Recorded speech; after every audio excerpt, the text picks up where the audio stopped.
सैयद आशिक हुसैन किरमानी का शुमार जिला उकाड़ा के नामवर सियासी घराने में होता है।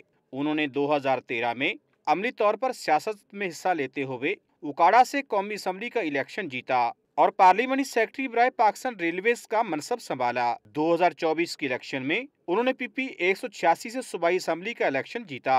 सैयद आशिक हुसैन किरमानी को वजीर ज़राअत की जिम्मेदारी दी गई है। राणा सिकंदर हयात का शुमार कसूर के मरूफ सियासी खानदान से है। वो मरूफ लीगी रहनमा और रुकन कौमी असम्बली राणा हयात खान के साहबजादे हैं। राणा सिकंदर हयात खान ने 2017 के बल्दियाती इंतखाबात में यूनियन काउंसिल के इलेक्शन में बतौर चेयरमैन हिस्सा लिया और जीते।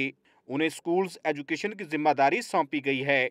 मलिक फैसल अयूब खोखर के वालिद मलिक सैफल मलूक खोखर मुस्लिम लीग नून लाहौर के सदर हैं, जबकि उनके चचा मलिक अफजल खोखर रुकन कौमी असम्बली हैं। उन्होंने सूबाई असम्बली के हल्का पीपी 168 से कामयाबी हासिल की। मलिक फैसल अयूब खोखर को मरियम नवाज की कबीना में वजीर खेल के तौर पर शामिल किया गया है। चौधरी शाफे हुसैन गुजरात के कादावर सियासी खानदान से ताल्लुक रखते हैं। उनके वालिद चौधरी शुजात हुसैन मुस्लिम लीग काफ के सरबराह और साबिक वज़ीर आज़म की हैसियत से खिदमात सर अंजाम दे चुके हैं। अमली सियासत में पहली मरतबा एंट्री डालने वाले चौधरी शाफे हुसैन ने पंजाब असम्बली के हल्का पीपी 31 गुजरात से इलेक्शन जीता और पंजाब कबीना में उन्हें सूबाई वज़ीर सनत व तजारत के तौर पर जिम्मेदारियां दी गई हैं। भलवाल से ताल्लुक रखने वाले सुहेब अहमद भरत डिस्ट्रिक्ट सरगोदा के नामी ग्रामी सियासी घराने के चश्मो चिराग हैं। सुहेब अहमद भरत के भाई डॉक्टर मुख्तार अहमद भरत भी लीगी टिकट पर MN मुंतखब हो चुके हैं।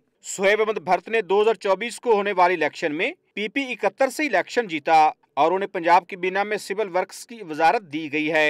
बिलाल अकबर खान को ट्रांसपोर्ट, जिशान रफीक को बल्दियात, मरियम औरंगजेब को प्लानिंग एंड डेवलपमेंट, माहौलियात और महकमा जंगलात, अजमा Bukhari information and culture, काजम Pirzada महकमा आबपाशी, जबकि सुहेल शौकत भट्ट को सोशल वेलफेयर की वजारत का कलमदान सौंपा गया है।